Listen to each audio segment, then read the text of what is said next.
Hello everyone, welcome to Stories Up. Today's video is about Money Heist Season 1 ending. But first, if you're new to this channel, please subscribe to Stories Up and click the bell notification so that you'll never miss our upcoming videos. After a bumpy ride of 60 hours, the Professor and his team succeed in taking care of almost all the hurdles. Professor comes very close to killing Raquel's mother but decides against it in the nick of time.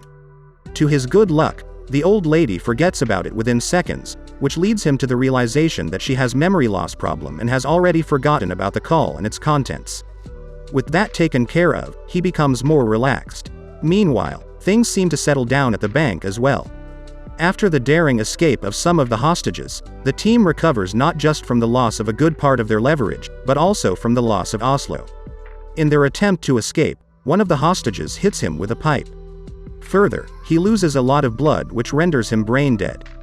Tokyo and Nairobi want to get him out so that he can get some treatment and might even be saved, while Berlin suggests sticking to the plan.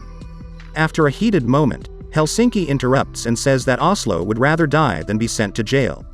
Moving forward with the plan, they put into motion another scheme laid out by the Professor. To prevent another uprising, they decide to give two choices to the remaining hostages: get your freedom or become an accomplice and get $1 million from the loot. They had expected people to go with the money, but they get mixed reactions. This is another win for them because now, they have separated wheat from the chaff. The ones who chose money now have a solid reason to assist the robbers and see this thing to the end. The people who chose their freedom are the ones who would most likely stir another attempt at an escape. So, they are sent to the basement. It goes as planned until someone makes a mistake. Berlin has taken a liking to Ariadne, who had seduced him in the hopes of keeping herself alive. For a while, it seems like a dumb move because we know that the robbers have been told not to kill anyone. Until now, when she chooses her freedom, which is also motivated by the fact that she won't have to see Berlin anymore, he advises her against it. He doesn't say anything directly, but he does hint that it could get dangerous for her if she didn't go for the money. Picking up on it, she goes for it, and when the other hostages are making their choice, she gestures Mercedes to do the same. As a result, the teacher stops a couple of other people from crossing the line to freedom. But the most important thing is that Arturo picks up on what's happening and decides to stay too. Now, the problem for the robbers is that they are ready to let their guard down. They are convinced that they have turned the hostages in their favor and need not worry about any attacks from them. But Arturo and Mercedes will not sit still. Helsinki should have killed Arturo when he had the chance.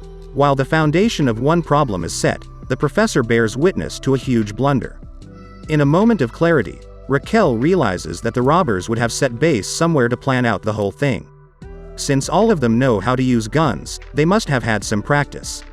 Angel had already pinpointed a pharmacy from where Berlin would get his medication, which makes their task easier to locate the position of the base camp. As Raquel discovers the whole plan in the attic, Professor panics in the car. So that's it for today.